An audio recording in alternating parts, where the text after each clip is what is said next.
Now, moving on in commerce, I've heard it spoken about that we live in a prepayment system, and prepayment is quite an interesting concept. Many people in this country, when they buy a mobile phone, it has credit on, so it means that they are prepaid in order to make calls.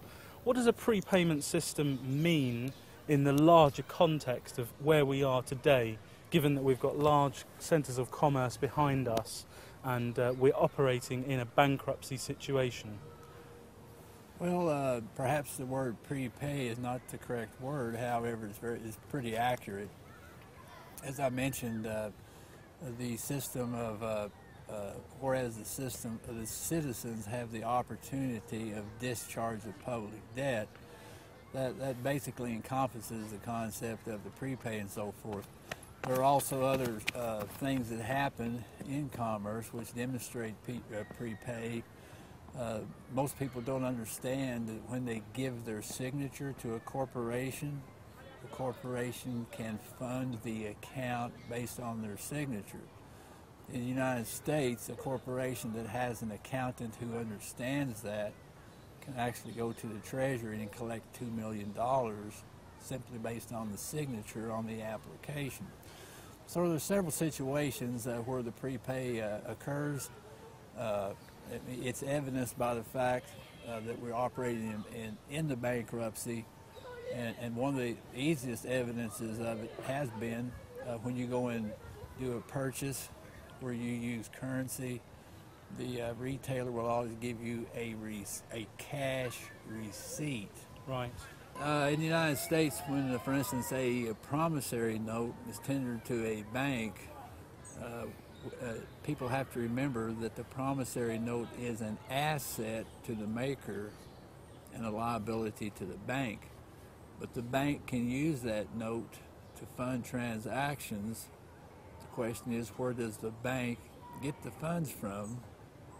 So I'm just showing you different things that demonstrate that all these things in commerce in our situation are all prepaid.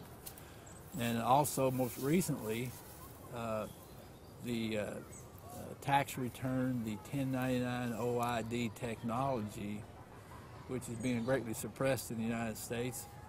Why is that being suppressed? I think the IRS is greedy. Right.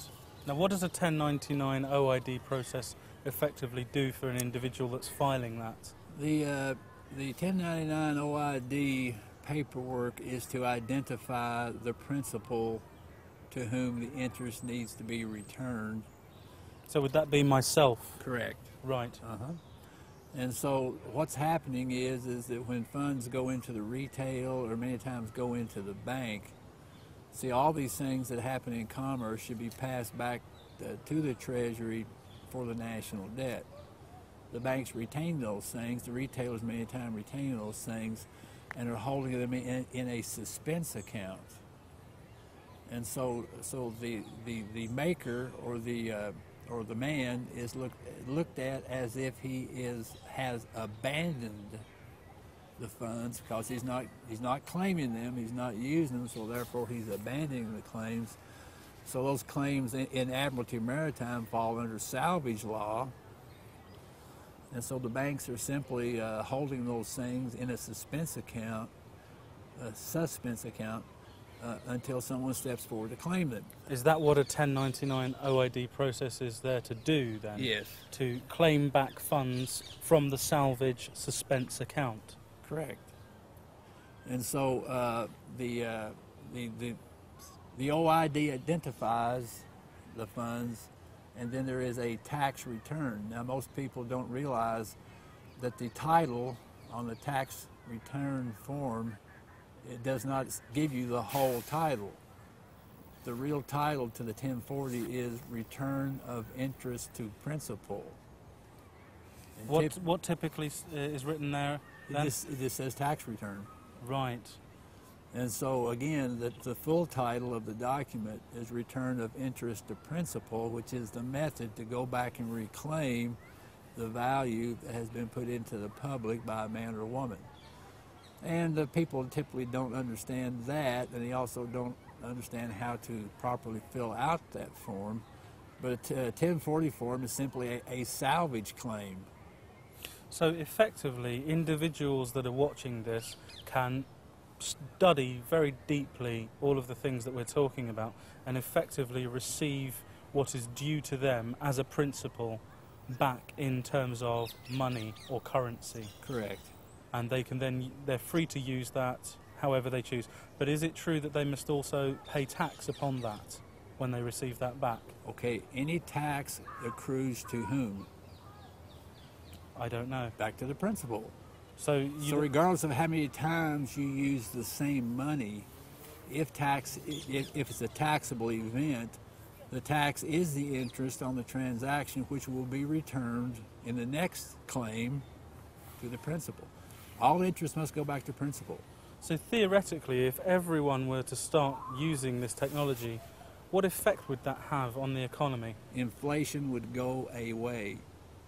There would be no more inflation.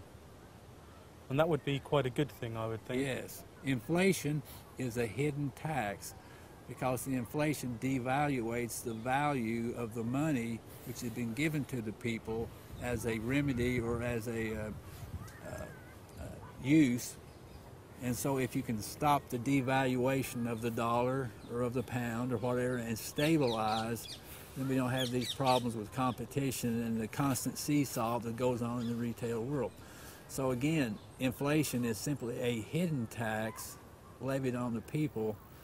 And so if you do away with inflation, then all of a sudden a lot of the tax problems go away. Is that one of the good things of the Basel III movement now? I think it should evolve into that.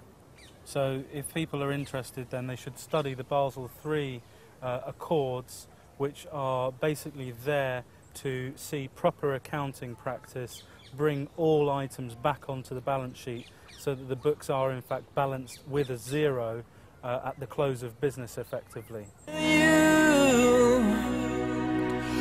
we like the idea of making it better, but we just can't be bothered. So what more can we do?